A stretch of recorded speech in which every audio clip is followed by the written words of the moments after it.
people making Monaco take the mic. I'm Nancy Heslin, and welcome to Monaco Info, the podcast.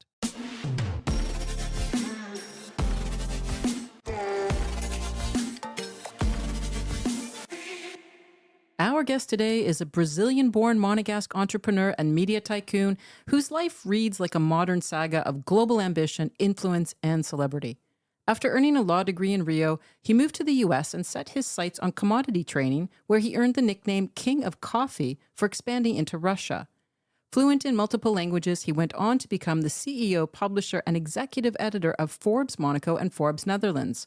And with a digital rolodex of billionaires and famous names, he took his publishing vision a step further and launched the Monegasque, a magazine for the country's affluent and elite. Dynamic and driven, he is also the mastermind behind the Principality's first art biennial.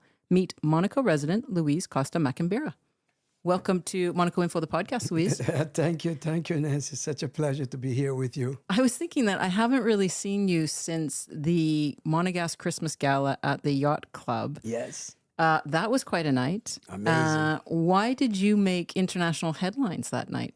Well, it was interesting because coincidentally, Jermaine Jackson, Michael Jackson's brother, was in the area, and I invited him, and I know him for many, many, many years, and he accepted.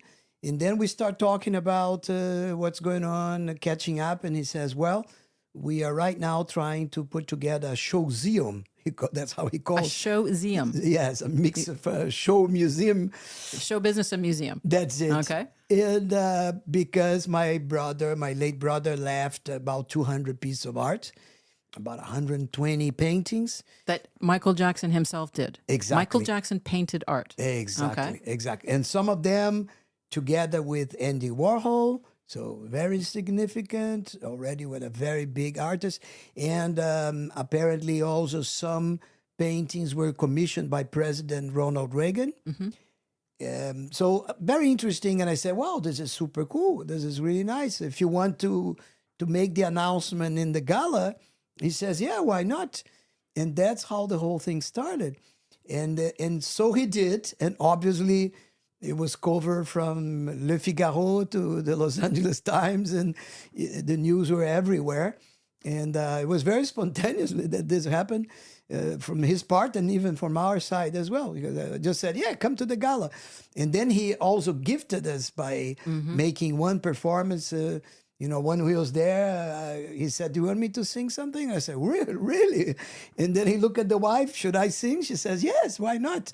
And that's what happened. I mean, it was amazing to see the impact he made on people. I mean, people went crazy. Absolutely. Obviously, we live in a time where everybody's filming him singing, but everyone wanted a photo with him. He still has some kind of presence and real celebrity. Absolutely. And something happened. I was just telling a friend during lunch today that in the next day, I was sitting with him and with Elga Piaget in the Yacht Club. And then he said, did you like yesterday? I said, yeah, people are very impressed with your personality, how sweet, how nice. Yeah, it was really sweet. Very, very. And he started crying.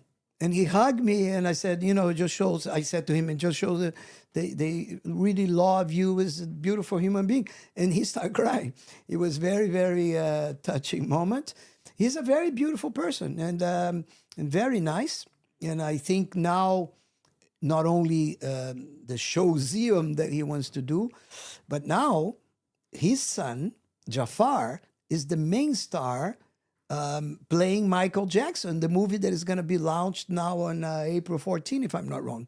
Launched like a movie screen or biopic, Netflix? A biopic, wow. Yeah, which is major because it's mainstream Hollywood. Wow. And his son is playing the role. His son plays Michael Jackson, and it looks like Michael Jackson. And so this is incredible.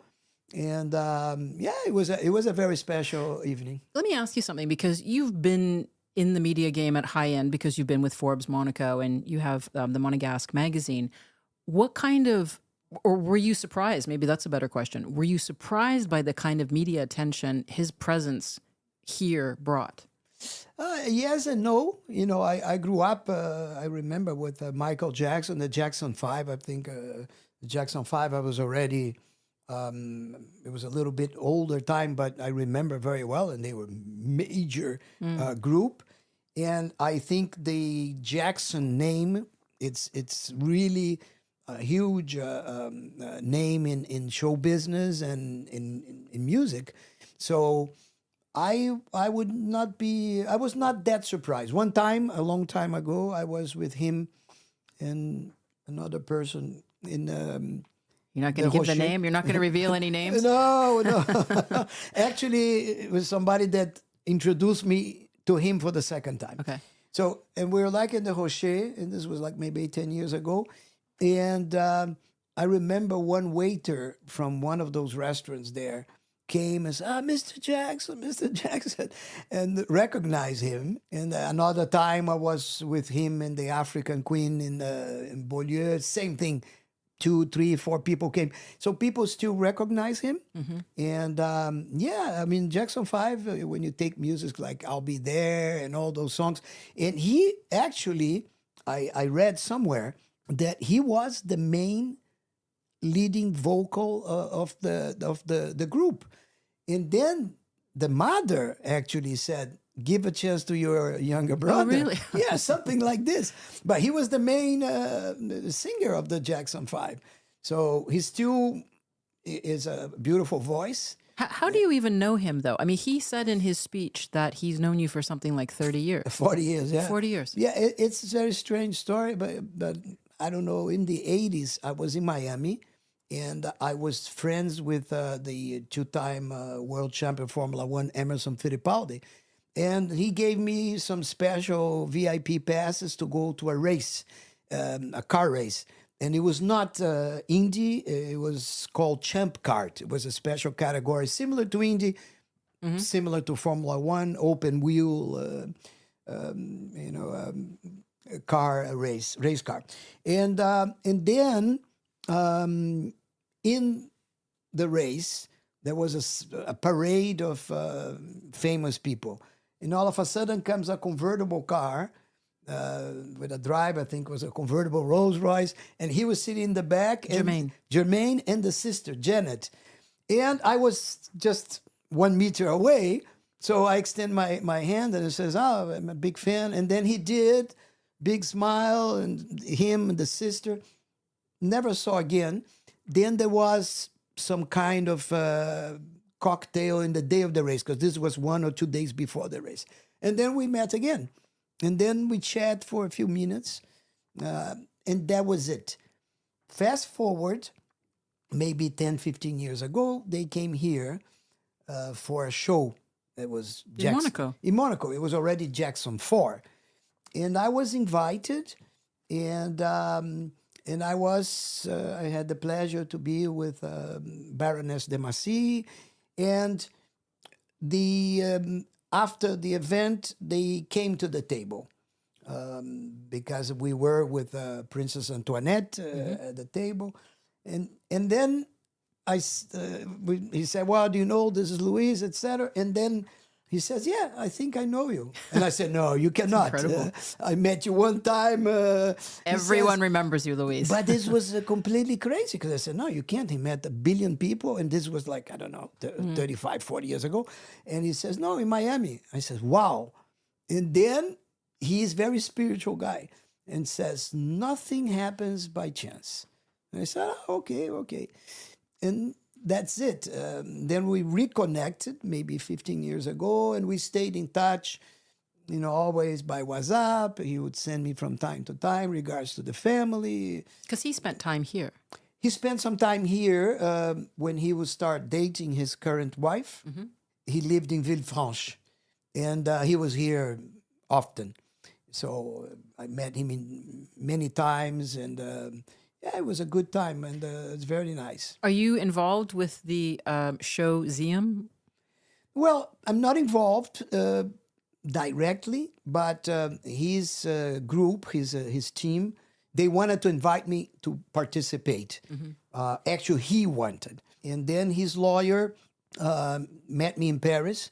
And I recall very vividly, this was like 3 months ago, he put on the speakerphone and says, "I have Jermaine on the line," because he wanted us to meet.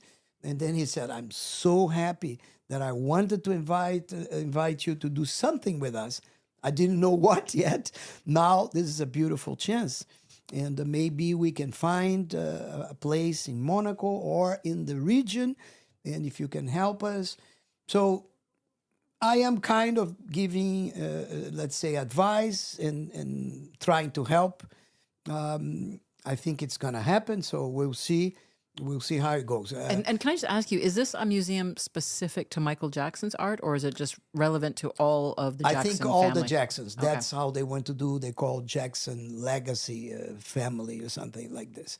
Jackson Family Legacy. This story doesn't really surprise me for some reason that people want to work with you. If I share with listeners, when we first met, I believe it was 2018, I met you to talk about Forbes Monaco, which was just about to launch. And I can remember you were just this character like I've never met before. And you were saying something about, Jermaine Jackson was on one line and Adele was on the other line. And you're doing this and you're doing that. And I walked away thinking, well, I'd love to get on board with Forbes Monaco. But if not, I really hope I can have a coffee with Louise again one day. Like you're just one of those people. Is your whole life, have you been this character? Has life been kind of crazy? Like just these random meetups that years later produce I don't events? know. I don't know if scientifically we can say that there is some, or spiritually that things happen like this. And Was your whole life like as a child, growing up in Rio? Did you grow up in Rio? Yeah, I grew up in Rio. I went to law school in Rio. Then I got married with a Brazilian from the South, and then we went to the U.S. because I wanted to do something with coffee. Why? Well, I mean, wait, before we even go there, why did you study law? Because your father, maybe you can talk a little bit about your father. Yeah, well, he was very academic. He was a doctor, a medical doctor, a professor with many books and PhDs, and I was the opposite of that. And I don't know. The idea was he was pushing me to do to go to diplomatic career. And I study a special course to prepare for the exam, which is extremely difficult in Brazil. And I failed. Obviously, I was completely, I didn't attend the course. So in the end, I went there for the sake of doing. But why law? Because for you to enter the diplomatic career in Brazil, you have to have a degree in law or in economics. So I said, law is the easiest one. And then, that's it. So law was accidental because I was using as a precondition to be able to do the exam. And the exam, I failed because I really didn't pay attention at all. I didn't even show up. And it's very funny because today I have at least 3 friends, and they're all ambassadors because they enter, and it's a long career. You start as a 3rd secretary, 2nd, 1st minister, consul, and then ambassador, or minister of 2nd class, 1st class, then ambassador. You basically become an ambassador between 50 and 60. So it's like a general. So, but now I have all my friends, many of them, when I want to renew a passport, I call them and I say, okay, they made my life easier. So it wasn't a career you feel you missed out on? Not at all. Not at all. I think it was a mistake of my dad to suggest that.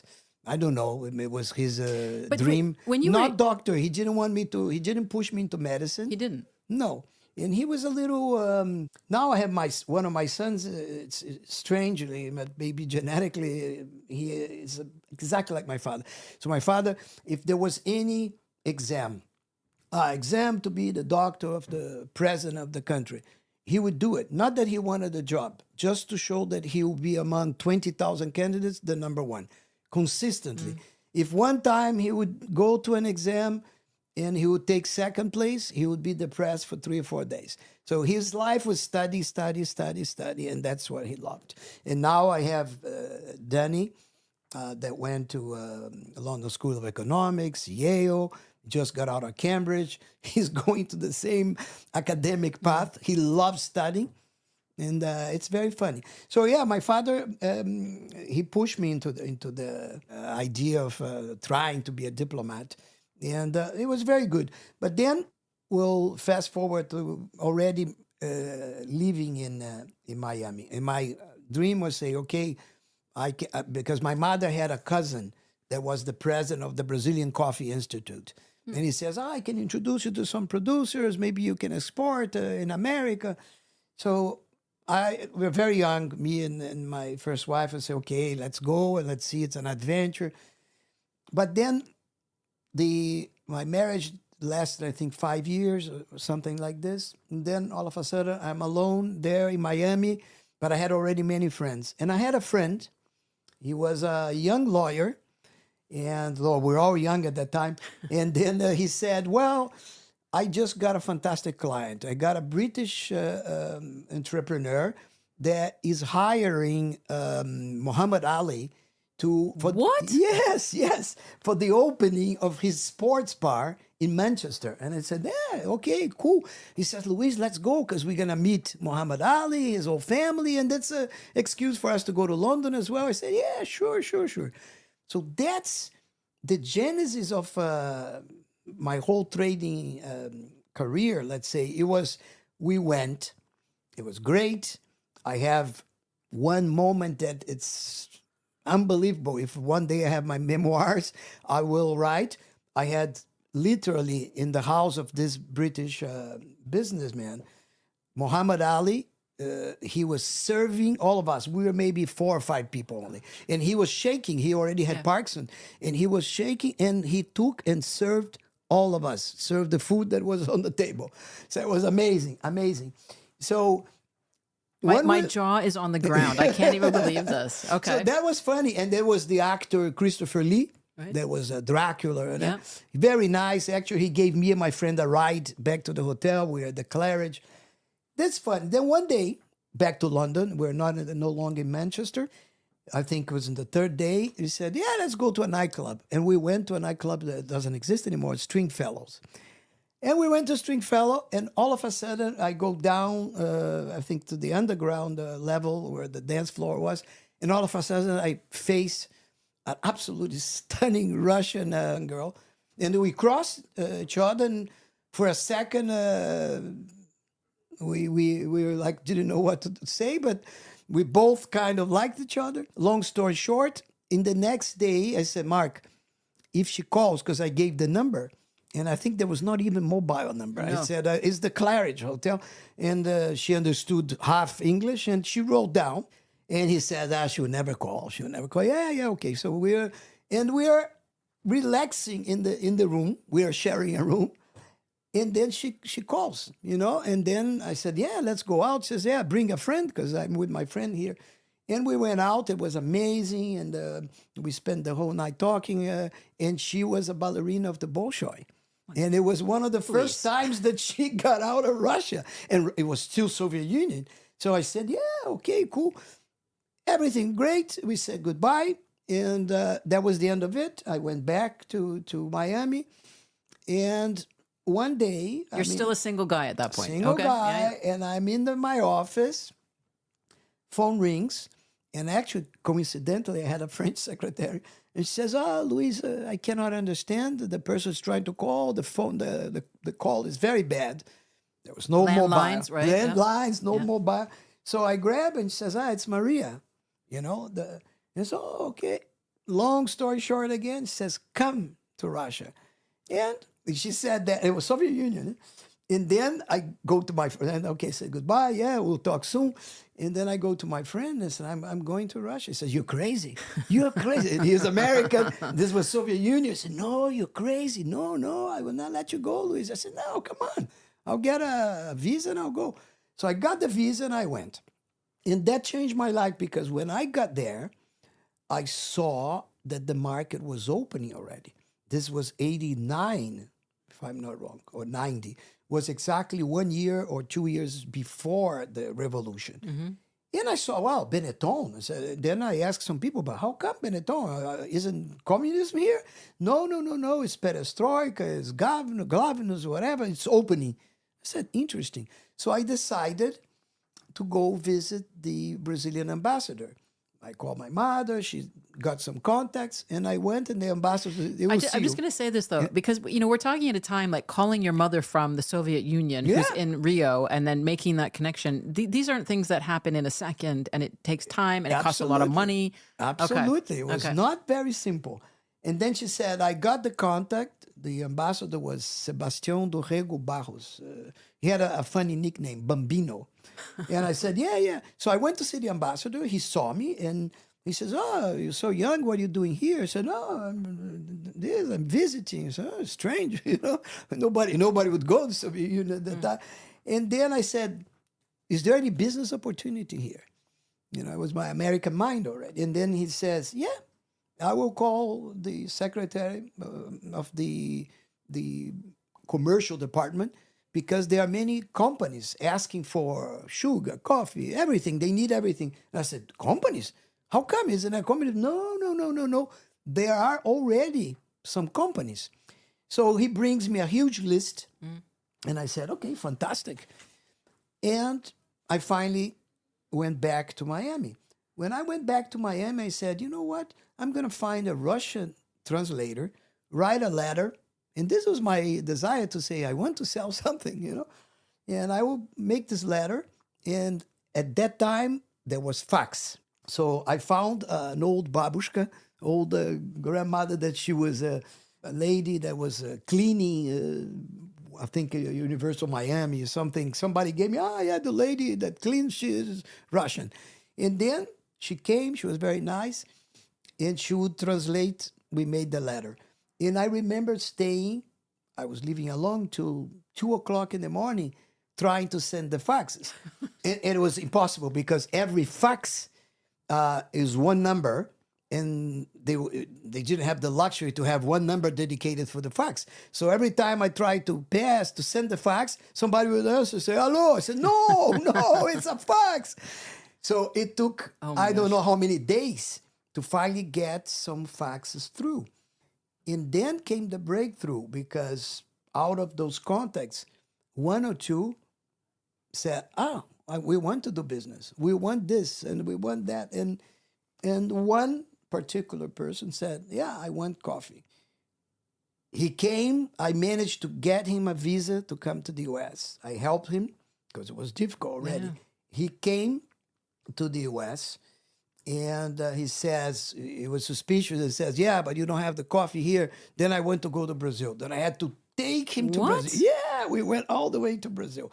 And that's when everything changed, because I knew some of the biggest producers that I was introduced by my mother's cousin, and he was like impressed, because those are people, I don't know, typical of Brazil, of the social contrast.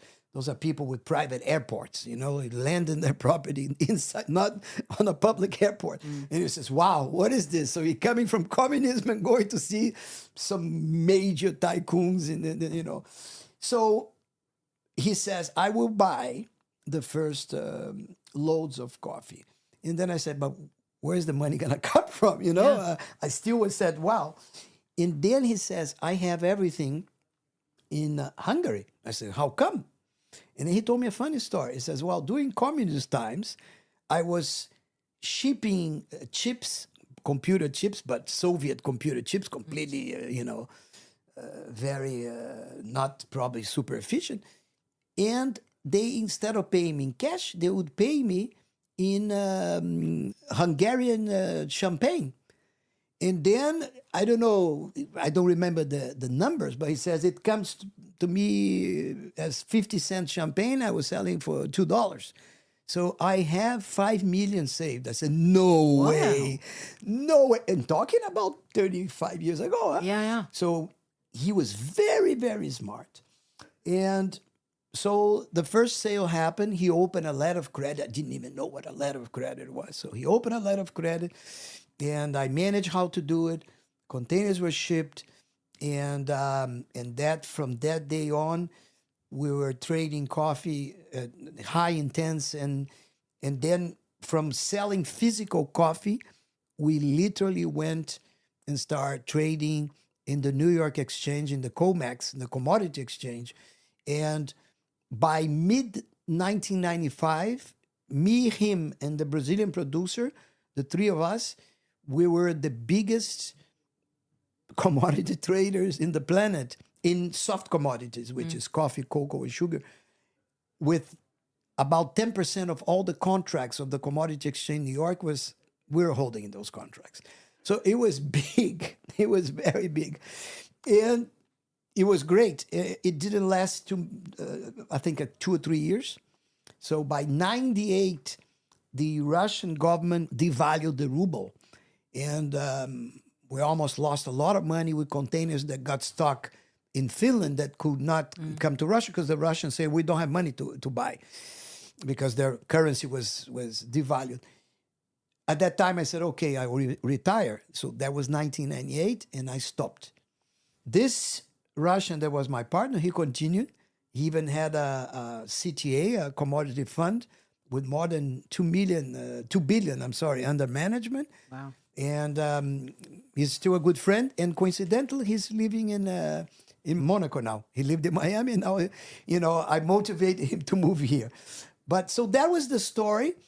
So after 98, I kind of, it was exactly when my son was born. And This is with the Russian ballerina? No, I forgot to say that. You can't leave listeners hanging on the edge here. Yeah, then at this time, trading the coffee, that started basically in 91, 92, there was 4 or 5 years or 6 years going constantly to Russia. Constantly means every month. Every month I would fly Miami, Frankfurt, Moscow, Miami, Helsinki, Moscow, all the time. And during this period, I end up hiring somebody to work for me, to deal with some of the clients. And at the same time that I was doing that, with time, we end up developing a relationship. And this was a long time ago. And then, of course, then we got married in 97. And then 98, she moved to Miami. In 98, first son was born, which was Daniel. And that's it. I had retired. And I said, now I would just spend 2 or 3 years with him here in Miami, taking him for horseback riding, for things like this. Till I really thought that it was time to go to a place for better education in the primary education, because the U.S. had so many problems. Of course, the university level, they are the best. But then we thought, it would be great to maybe educate him in Europe.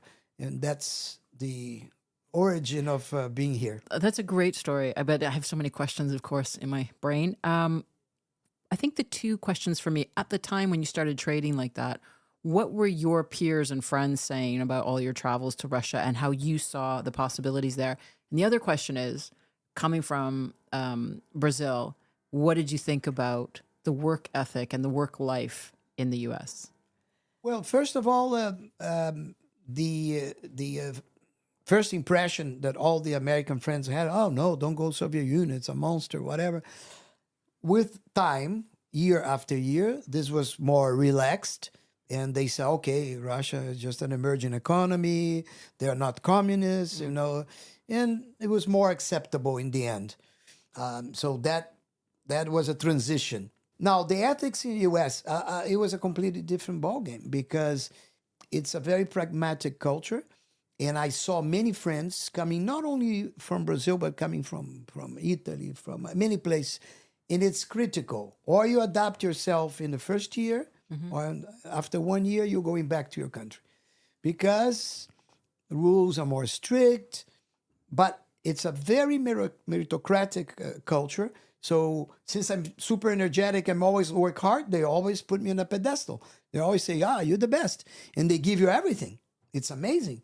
So I can only praise America and their ethics and their way. Now, if you're lazy, don't want anything, it's the wrong country. Because they're not going to give you anything. And they're going to probably squeeze you and you're gonna disappear. But how did you then motivate? You had employees. How did you motivate your team if they weren't maybe as gung-ho as you were? It's very interesting because I had 3 people working and selling $120 million a year in I think in 95, 94. So it was a huge amount of money. And two were two Brazilian girls, Brazilian German. So they were more disciplined than me. I talk a lot. So they start talking. I said, boss, I'm very busy. I said, okay, sorry. They were super amazing. I would come to the office, they already were there. Now, later, when the operation became really big and I reached 127 million of sales, then at that time, I ended up with 30 people. And there were maybe 2/3 were Americans, and there was 1/3 of different foreigners, Lebanese, Venezuelan, Polish, Irish. It was a mixed. And I remember that time, it was not common internet. It was more, so we had an intranet system. Everybody had a laptop, and I had a spyware that every 5 minutes would take a picture, a screenshot of what they were typing, No. and it was sent to me. Very American. So I was sitting in my room just looking. And honestly, the culture, you talk about ethics, the Americans, 100% business. There was zero even saying, if it was a woman, said, is my baby well? Not even. But all the other foreigners, 50% was, can I see you later for a movie? So it's a culture of work. And it's the most that I ever saw in my whole life that are so driven, with work. And I told many people that I met and says, for example, on a Saturday, nobody had obligation to work. I would arrive in the office because my office was a beautiful villa, beautiful house that I rented. So it was like going to a beautiful mansion.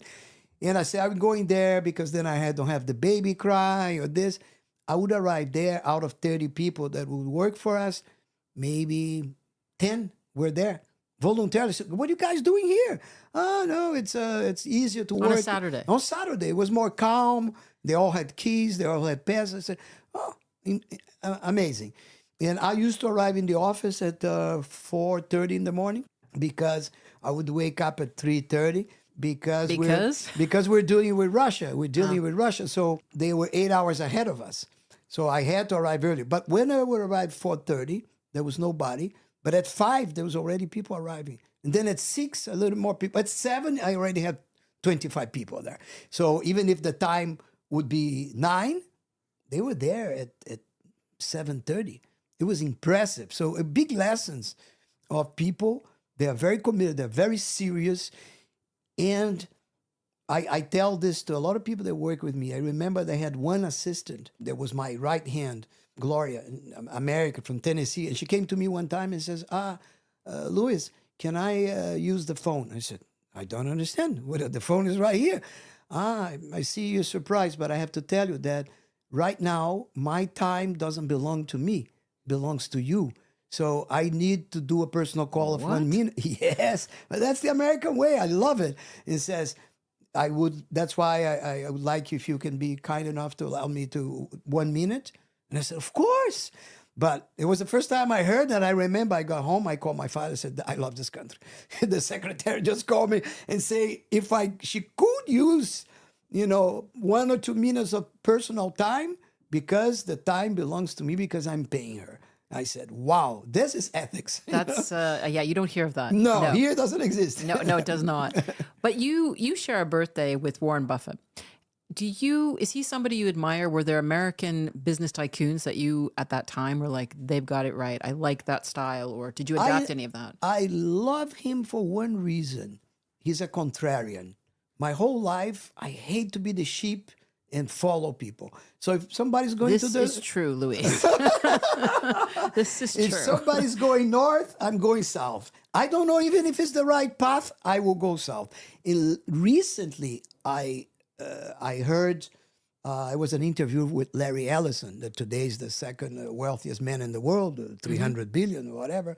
And he said a fantastic thing that resonated with me tremendously. He said, somebody asked, how did you make your fortune or whatever? He says, well, very simple. I look for errors in conventional wisdom. So basically, it's what I do. It's like being contrarian. You need to go in the rain. You need a raincoat. No, I will go in a bathing suit. Maybe it's the right way to do it. Why are you not going to defy and challenge sometimes conventional wisdom that it's a mistake? So I think Buffett is the same thing. I love the fact that he is a contrarian. Says everybody's buying, I'm selling. Everybody's selling, I'm buying. Everybody's active, I stay on the sidelines. I like this. I don't like at all to follow people. And I make mistakes sometimes, but I prefer. So how do you go from being the king of coffee to entering the world of publishing? It was an accident, I think, because I was offered as an investor, and I said... into Forbes Monaco. Into Forbes Monaco. This is about 2017, 16, 17. Okay. They start talking, I think 16, 17 happened. And I said, let me think. I don't think it's my cup of tea. I'm not a media, I'm a trader. I can sell, buy. And they went away, the people that offered me. And they came back a few months later and says, we'd like to talk to you. So they flew from Switzerland here and says, we no longer need you to make a money investment, but we have an investor from Holland, but we still want you to manage everything. And I said, well, I don't want to be arrogant, but at this stage of my life, I don't want to work for anybody, So no. You've never worked for anybody? No. I Even as a teenager? Never. My only experience of working to someone, it was an internship as a law student, and they fired me in 3 months because I would never on time. I was too spoiled, and there were two ladies, lawyers, and I was an intern, and I said, I would not go today. I didn't take serious. That was the only time I tried to work for someone. So I told them no. I'm not really hot about... Even though it was part of the Forbes family? Yeah, I didn't want to. So I don't know, I'm too old to start working here for someone. So I said no. And he says, okay, it's a pity because you're kind of a good entrepreneur that could lead. And I said, okay, what eventually, if the investor will consider give me some equity, some participation, then I will consider. And then the person, okay, let me talk to her. And then I said, well, before you go, don't come back offering me 3-4%. It's not going to work. So in the end, they brought me a nice equity, and I accepted. And then the rest is history. So it was a success thanks to you that was choosing the right people. It's always like this, So I'll just disclose that I was editor-in-chief of Forbes Monaco with you for the 5 years that it ran. I can say I was the maestro, but you were one of the talented musicians. And then it was beautiful. And Well, I think it had some challenges. I mean, yeah, for sure. One of the things that was, I think for both of us that was surprising was that if you put somebody on the cover of Forbes in the United States, for example, who doesn't want that? Here, nobody wants it. They don't want to be in the spotlight. They don't want to talk about finances. It's true. So it was kind of tricky to work around that. It's true. You remember that maybe 2-3 times or more, we had to import U.S. covers because it was difficult to find, the good ones here. There are many, but like you said, they prefer, they come here and as aspirational relocation. So they're not interested in doing business. They're interested in being quiet with their families, and discretion is the biggest issue. It was a little bit of a challenge, Forbes in this sense, but in the end of the day, it was a huge success. How did it change your network, let's say? Forbes is a big deal. I think increased in, I would say maybe 30-40%, because I was already a very friendly person, so I know so many people. But it's not even Forbes, it's the fact that forced me to go more to events, to functions, to galas. And once you go, you start meeting more people. If not, I would stay home. I would take the son to ski, to play football. I don't believe that. I don't believe that. I would do something else, but I don't know. I would not be like a socialite per se. So yeah, that forced me to go out. So yeah, increase maybe 30-40%. So, what was the connection between Forbes Monaco and Forbes Netherlands? Well, it was the same license. So actually, the license, it was very funny. The negotiation of the license was never Monaco. It was, but looks how geography works for Americans, huh? It is Benelux. So it's Netherlands, Belgium, and Luxembourg. And by the way, Monaco has nothing to do with. So it's very funny. And then Monaco became the main Right. publication. And then later, I launched Forbes Holland. And despite the fact that we owned the license, we never did anything for Luxembourg or Belgium. I had too much on my plate. It was already very, very difficult. Especially, I didn't have the experience to manage all those different editorial markets. Completely different, by the way. Completely different. You know, the Dutch are completely different than let's say Monaco, and they're not interested in reading the same stuff. So yeah, it was a little bit of a challenge, but it was super positive. I think it went beautiful, yeah, it was a very good experience. What were some of the big moments for you during the 5 years of Forbes Monaco? I mean, we had the Women's Power Summit. That was pretty spectacular. That was very, very, very nice. Yeah, all the galas, brought so many people and so many different people, different backgrounds. It was really cool. But for you yourself, was there anyone that you met, or not necessarily even in Monaco, but through that publication that for you was like, wow, this is fantastic? Oh, not necessarily. I think I met so many people. It's difficult to pinpoint one or two that were more interesting. But yeah, I think the most important part of this experience was exactly learning a completely new business. I say, oh, I cannot make money with publication. You can say, yeah, Steve Forbes, you can say Hearst and everything, big publishers, but I think it's an exception. It's not easy, especially in a world changing to digital and all those things. And printing in Monaco? Yeah, printing in Monaco.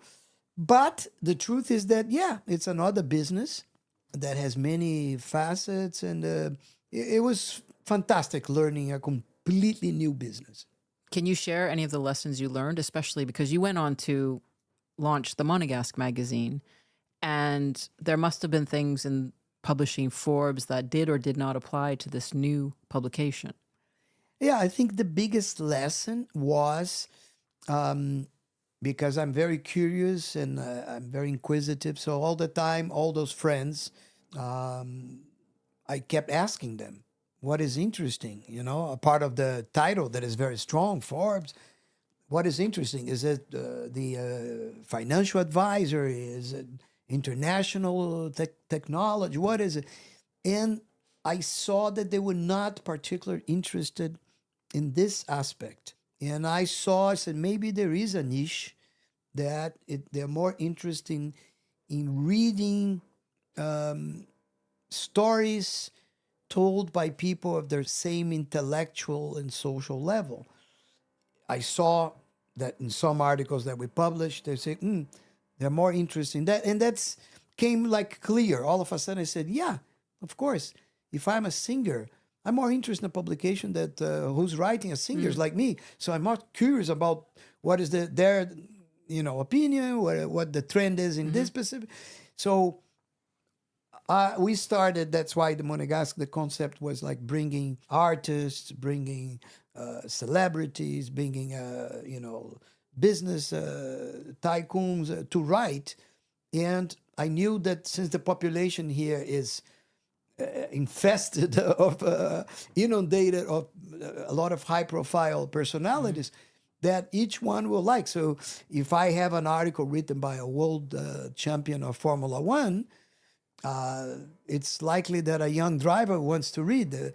So it was something peer-to-peer community, and it's working. And it's working. Do you get more significant feedback, let's say, from the Monegasque than you ever had from Forbes Monaco? I mean, Forbes Monaco stopped publishing after 5 years because of licensing issues. But the feedback that you get in general, do you find that people have more, I don't know, are they more impressed by the Monegasque? Is there something more unique about it? Are they commenting more, reaching out more? I think so. But I think the reason is not necessarily of the content that we are creating, which is super great content, but I think it's the fact that there is like the name is very strong. So all of us that live here, live in the region, we feel Monegasque. So the name is super cool. And by the way, the name, I came up with the name. One day I read somewhere that Bernard Arnault had bought Les Parisiens, the Parisian. Then I was talking to a friend of mine at Goldman Sachs, and he says, yeah, you don't need to go very far. There is the New Yorker. I said, yeah, wow, yeah, it's true. So those, let's say, nationality names, yeah, why not the Monegasque? So it was inspired by the Parisian. I'm sure there is the Londoner, but the Parisian is very popular. So it is that the LVMH group bought it. And then the New Yorker, which is an institution. So I think the name itself gave that authority. And the authority it's the cool thing because people immediately, it resonates with people. So I said, well, if the content is decent, you will have a lot of readership. And that's what is happening. And so, yes, I do receive, I think it's in the same level of Forbes, but we're in a year and a half, 2 years. So I think, and we're about to sell our first license to another territory. And was that your goal? No. But to franchise? No, but somebody became very interested, seriously interested.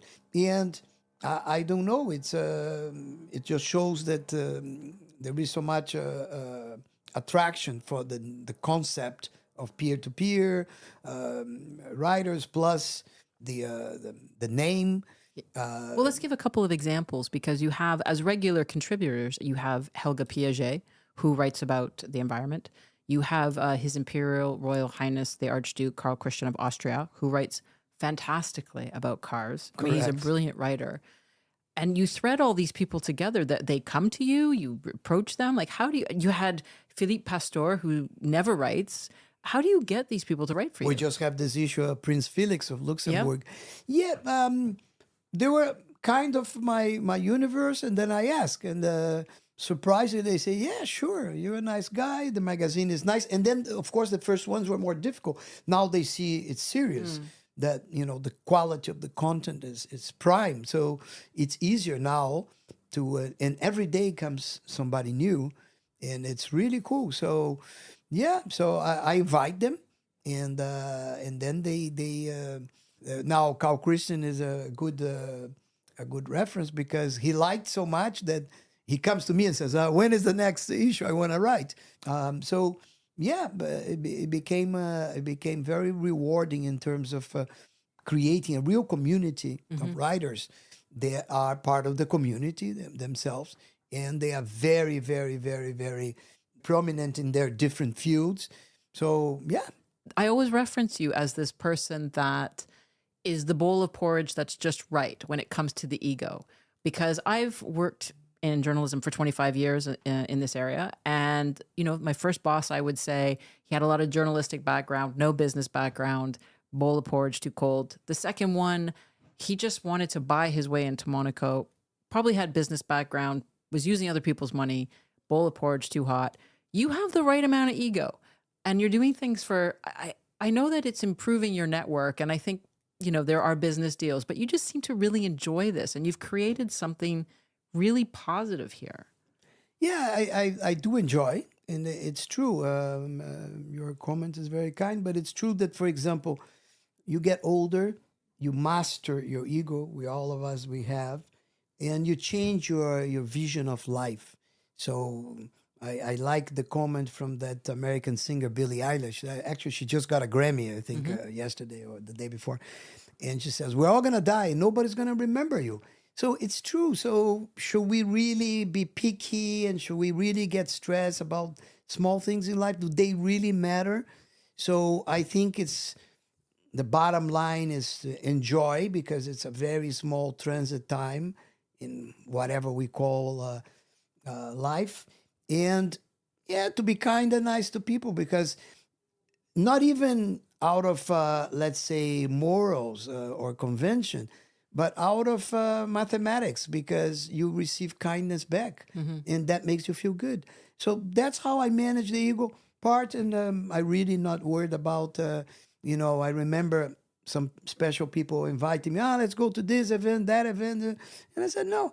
And I said, how come you're the only person that refuses, declines those invitations? Because it's not the most important thing for me anymore.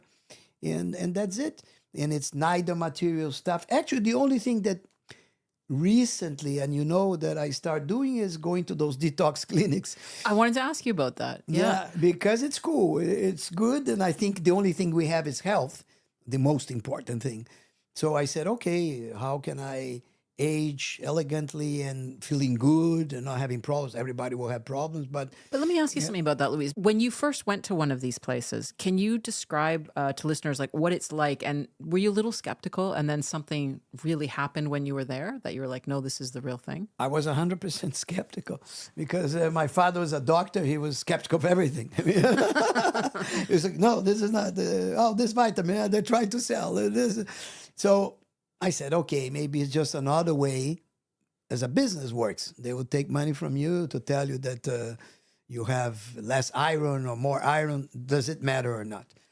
But I changed my mind because those really high-level ones, high-level, you cannot even call clinic, but resorts, it's just a time for détente. It's relaxation. You leave your phone and they don't want you to use your phone. And the breakfast is very balanced. Then you go, you see the doctor and they measure many, many parameters. And then you maybe go to the gym with a private coach. And then you go train breathing with, oxygen, that they reduce the flow of oxygen for you to reduce cortisol and stress. And so there are so many treatments. And then you do cryotherapy, and then you do sauna, and you do this. So the effect is good. You feel like, wow, I'm brand new. It's really, I'm not taking one drop of alcohol. I'm just taking plain water. I'm not eating anything with, fat or fried sugar. So it was very good, even psychologically. I don't know if physically it made a difference or it's really just fluffy stuff. But psychologically, you feel that you cleanse yourself completely, and you say, wow, I'm brand new. But they do some pretty thorough exams too. They do super, super, super thorough exams. I mean, a lot of details, and it's very good. I repeat, last year I did 2 times, and the year before I think I did 2 times as well. So I would love to do 2 times. But when you come back to Monaco and you come back to home, you can maintain those good habits. The habits for maybe, if you're really good, for a month. And then, wow, that's pretty good. Yeah, I did. I lost 3 kilos in every session. And then I lose another 1 kilo still at home. So yeah, you do. But then eventually you slip because there is a gala, there is this, somebody offers you a glass of wine. So socially is difficult. Yeah. You had to isolate yourself completely. I want to ask you a little bit about Monaco, but just before I do that, I want to ask you and talk to you a little bit about AI, because you work in publishing. How do you see AI impacting books, magazines, and the publishing world? I think it's impacting everything, and I'm still not fully educated on I'm just curious like everybody. But you use AI. You go on ChatGPT. Yeah, all the time, and now I'm using all of them: Claude, ChatGPT, Grok, DeepSeek. I don't even know half of these references, but that's okay. They're unbelievable, but it is in a way shocking because I wanted to understand the statement from some of the top people in technology. They're, of course, much more educated than me. Starting with the guy that was considered the father of AI, the British scientist that got the Nobel Prize, I think it was a couple of years ago. And his statement when he received the Nobel Prize says, I don't know what's going to happen. And we're afraid. We're afraid. And a couple of days ago, I was talking to my younger son, and he says, do you know about Claude? Not Claude, but it's Claude Bot. That now they changed the name because it was similar to Claude, which is another AI model. And I said, no. I said, well, now everybody's buying old Mini Macs, and they are mixing all these AI levels, and they're talking to each other. And this is another crazy time that one AI is talking to another AI. There's no even humans anymore, and they're coming with solutions. So it's scary. I don't know. Basically, you can replace almost everything. When I went to the resort clinic, I took my exam, I uploaded. It gave me, I don't know, 10 pages, dissect every single element more than the doctors. So it's crazy. Then I had a problem with an airline, I was telling you earlier. And I said, okay. What happened? Well, it was some problem. I rerouted. I had a business class ticket. When I rerouted and I didn't pay attention, they downgraded me to coach. The ticket was the price of a business class. And then I start fighting with them, and they said, no, it has been done. We cannot reverse anymore because you changed the routing. I said, yeah, but why you downgrade? The ticket costs so much. So I came back, and I told AI, I says, act like you're a very experienced lawyer, specializing in commercial aviation. And this is what happened with me. And they gave me a full petition.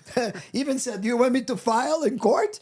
So it's impressive when you can replace doctors and lawyers and editors and architects. chiefs. Exactly. That still not, because, for example, look at our case. We don't use AI, but if some contributor uses, because I see sometimes, you still need the human that leads how to put together the publication. That's basic what Steve Forbes was doing in Forbes. He was not writing anything, but he was putting the puzzle together. This, print this, no, publish there. That, I don't think you can yet. No, So, I mean, ChatGPT, you can tell when something's written. yeah, exactly. But to the organization, like we live this today, say, should we print now? This is a human, and a human that understands the business. So that's why you and I, we do it probably better than the AI. Now, writing itself, that I think can be replaced, because it's so crazy that I got articles and I saw prompts that people were using, and I said, rewrite this like you are an editor for Vanity Fair. You have been writing for 35 years. It changed completely the style, like a Vanity Fair style. So it's crazy. So you can say, write like Shakespeare, it will write. So writing, it's under threat, like doctors, like lawyers, like everything. But putting a company together, and this specific company, a media company, publish, you need the human. You need the execution. I don't know, maybe if in the future AI gives order to a robot, then it's different. And the robot sits down with the printer like we do to decide the layout of a magazine. That's a different story.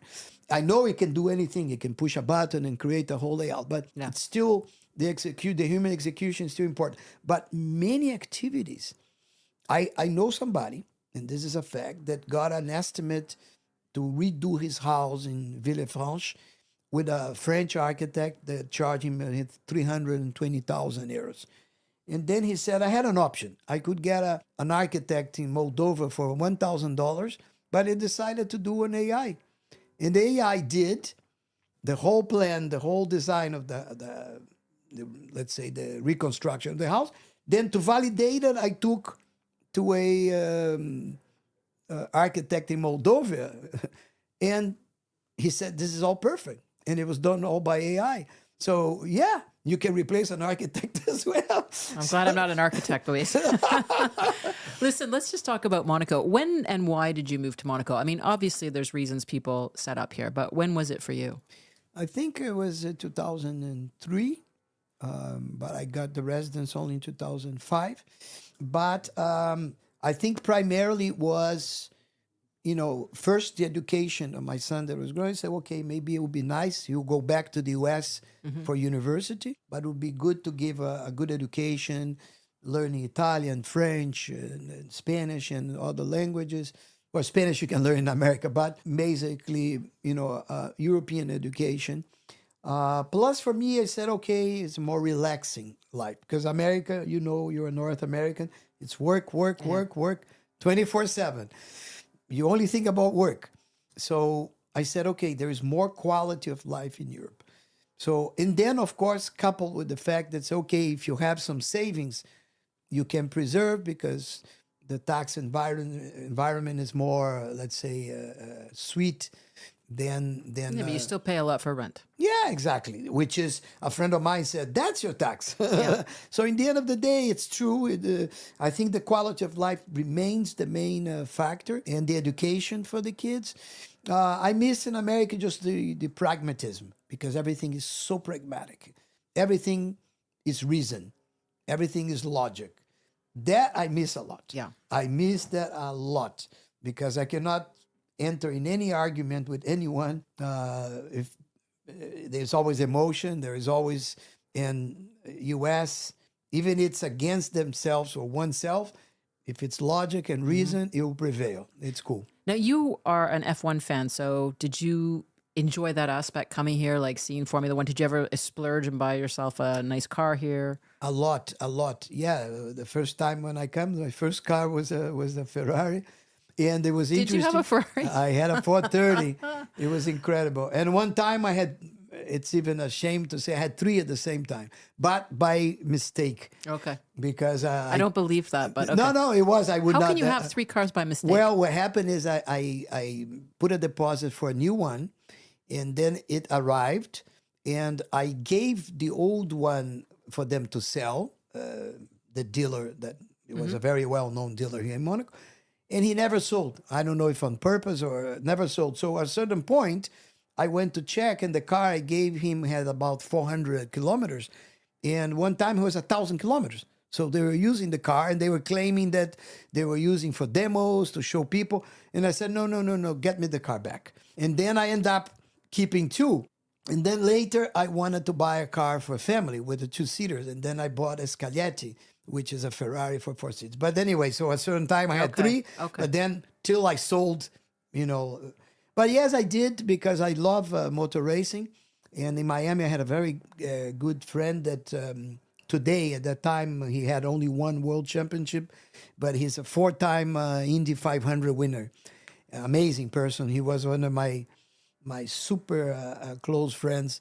And Do you want to say his name? You're welcome to say his name. Elio Castro Neves, and a very good friend. He's the one that drove you around the streets of Miami? Yes, when he bought his first Ferrari, then he started racing for Penske and then became big because he went to the U.S., like all Brazilians, started in a small team, but he was very good. When he came, one day he says, "Hey, Luis, what are you doing?" I says, "I'm here in my office." He says, "Come downstairs." So I came downstairs, had a blue Ferrari, which was strange, the color.